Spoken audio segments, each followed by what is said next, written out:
মাগফিরাত হয় কার জন্য? সব মৃতের জন্য মাগফিরাত হয় না, সব মৃতের জন্য মাগফিরাত হয় না। যদি বলেন সব মৃত্যুর জন্য মাগফিরাত হয়, তাহলে এগুলো ফাইসা যাইবেন।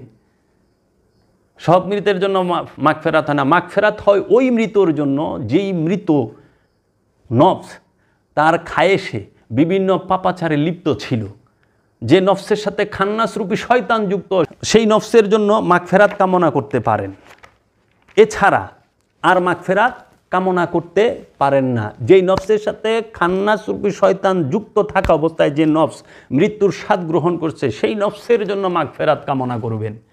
যে পাপী তার জন্য মাগফিরাত, সব মৃতের জন্য তো মাগফিরাত না। যদি সব মৃতের জন্য মাগফিরাত হয়, তাহলে পীর সাহেব কিংবা মৌলবী সাহেবের বাড়িতে যে প্রাণীগুলা আছে, যেরকম গৃহপালিত কিছু প্রাণী আছে যে সবসময় মানুষের বাড়ি ঘরে থাকে, যেরকম কুকুর, বিড়াল, হাঁস, মুরগি, গরু, ছাগল, ভেড়া, তারপরে মহিষ, অনেকে বাঘও রাখে, সিংহও রাখে, অনেকে সাপসুপও রাখে।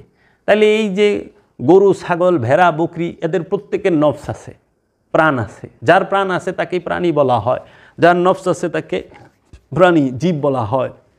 তাহলে এরা যখন মারা যায়, আমরা তো দেখি না যে কোনো বাড়ির মালিক কিংবা কোনো পীর মাসাই কিংবা কোনো মৌলবী সাপ তারা বলে যে আমাকে বাড়ির বড় গরুটা মরে গেছে গা, এই গরুর নফসের মাগফিরাত কামনা করে, রুহের মাগফিরাত কামনা করে একটু দোয়া করতে হইব।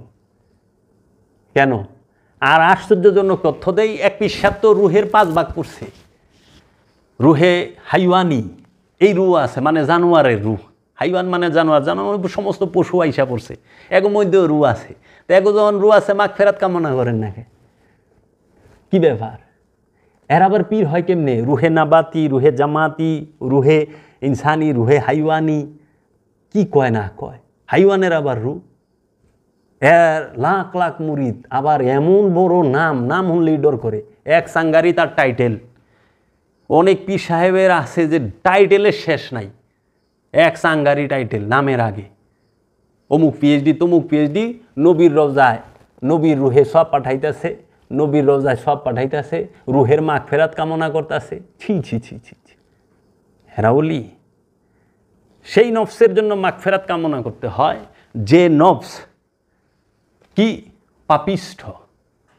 মুমিনের জন্য তো মাগফিরাত নাই, আমানুর জন্য মাগফিরাত।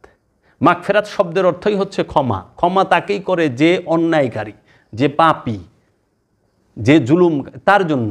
পাপীর জন্য ক্ষমা, অন্যায়কারীর জন্য ক্ষমা। মুমিনের জন্য তো ক্ষমা নাই, কারণ ক্ষমার পরেই মুমিন হয়। ক্ষমা না হলে মুমিন হবে কিভাবে?